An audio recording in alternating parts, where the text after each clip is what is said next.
تو اس میں وہ عاشورہ کے دن سے جو لفظ متبادر ہوتا ہے نا، وہ تو دن متبادر ہوتا ہے، وہ ابھی شروع نہیں ہوا ہے، وہ تو صبح صادق کے بعد شروع ہوگا، تو سحری میں دسترخوان وسیع بھی نہیں ہو سکتا، یعنی حدیث کے ظاہر کے خلاف ہے یہ۔ اور غروب آفتاب کے بعد اگر آپ دسترخوان وسیع کریں گے تو عاشورہ کا دن ختم ہو چکا ہے۔ بعض لوگوں نے اس تعویل کا یہ جواب دیا کہ یہاں رات دن کے تابع ہے، لیکن یہ تعویل در تعویل تعویل در تعویل کرنے کی پھر بات مزے کی نہیں رہتی۔ مجھے مزہ نہیں آ رہا، بعض کو آ رہا ہے، تو بہرحال یہ اختلافی مسئلہ ہے۔ تو اس لیے مجھے جو زیادہ صحیح بات لگتی ہے کہ جب ایک مستند بے غبار روایت موجود ہے روزہ رکھنے کی تو اسی کو فوکس کرنا چاہیے، اور یہ روایت اس کے بالکل مجھے لگتا ہے کہ اپوزٹ ہے۔ تو میری رائے یہ ہے کہ دسترخوان وسیع نہیں کرنا چاہیے۔ ویسے تو جب چاہیں وسیع کر لیں، بچوں کو خوب کھلائیں پلائیں، لیکن خاص عاشورہ کے دن اس کی میرے خیال میں کوئی فضیلت نہیں ہے۔ البتہ اتنے بڑے علامہ ہیں حضرت مفتی تقی صاحب، ہم ان کی خاک کے برابر بھی نہیں ہیں، تو ان کی رائے کو اگر کوئی فالو کرتا ہے تو بھی ٹھیک ہے، کہ میں یہ کام نہیں کرتا، چونکہ مجھے ابن تیمیہ رحمہ اللہ کی رائے اس بارے میں ذرا زیادہ مضبوط معلوم ہوتی ہے۔ لیکن ابن تیمیہ رحمہ اللہ نے یہ دلائل نہیں دی ہیں، انہوں نے صرف روایات سے بحث کی ہے اور اس میں تھوڑا سا تشدد کیا ہے انہوں نے، کیونکہ وہ روایات کے ضعیف قرار دینے میں تھوڑے سے متشدد مشہور ہیں۔ لیکن یہ کہ مجھے پھر اس میں یہ جو دلائل ہے نا جو دوسرے اس کے ساتھ ملائے ہیں، ان کی روشنی میں ایسا لگتا ہے کہ یہ عاشورہ کے دن جو کھانا کھلانے والی روایت ہے یہ اتنی زیادہ مضبوط نہیں ہے۔ وہ صادق تو ہو چکی ہو بقرعید کی، عید کی نماز کا ہونا ضروری نہیں ہے۔ جیسے لندن والے اگر پاکستان میں قربانی کر رہے ہیں تو لندن میں 4-5 گھنٹے کا فرق ہے، یعنی ہمارے ہاں اگر 5:45 بجے عید کی نماز ہوتی ہے تو لندن میں اس وقت 4-5 گھنٹے کے بعد جا کے صبح صادق ہوگی۔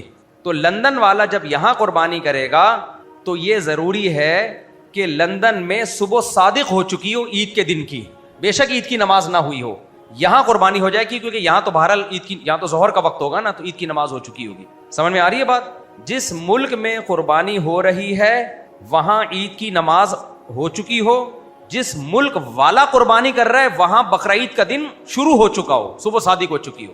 لیکن اگر وہاں بقرعید کا دن شروع ہی نہیں ہوا پھر یہاں اس کی قربانی نہیں ہوگی۔ تو دونوں جگہ بقرعید ہونا ضروری ہے، بقرعید یعنی 10 ذی الحجہ کے صبح صادق ہونا ضروری ہے دونوں جگہ، اور جس جگہ جانور کٹ رہا ہے وہاں عید کی نماز کا ہونا بھی ضروری ہے کہ عید کی نماز ہو چکی ہے۔ اس کا مطلب ہو جائے گا، ہو جائے گا، لیکن لندن والا یہاں کر رہا ہے تو یہاں ظہر کے وقت میں ہوگی۔ اٹلی والا، اٹلی، ہاں تو اٹلی میں تو اور دیر سے ہے، کتنے گھنٹے کا فرق ہے اٹلی اور یہاں؟ 5 گھنٹے کا فرق، 5 گھنٹے کا نا۔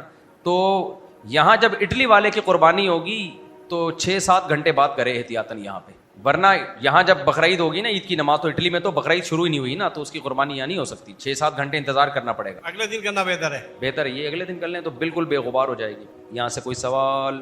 اچھا، یہ قربانی سے متعلق 2-3 سوال جلدی میں ذرا بہت لوگوں نے پوچھے ہوئے، بھائی کیا یہ بدعت نہیں ہے؟ اس کا جواب قرآن حدیث کی روشنی میں دیں، کیونکہ اگر آپ قربانی کی نیت کرتے ہیں تو اس گوشت کو خود بھی کھانا چاہیے، جہاں تک صدقہ خیرات کی بات ہے تو ٹھیک ہے، لیکن قربانی کا یہ طریقہ جو بعض مولویوں نے ایجاد کیا، یعنی وقف قربانی، یہ نہ تو قرآن سے ثابت ہے نہ حدیث سے ثابت ہے۔ وقف قربانی، یہ وقف ایک اصطلاح ہے، وقف اصطلاح میں کوئی بخل نہیں ہے۔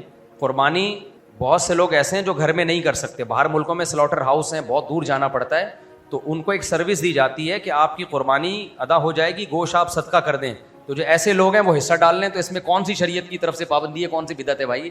ڈبل ثواب ہو جائے گا، قربانی بھی ہو جائے گی اور گوشت صدقہ بھی ہو جائے گا۔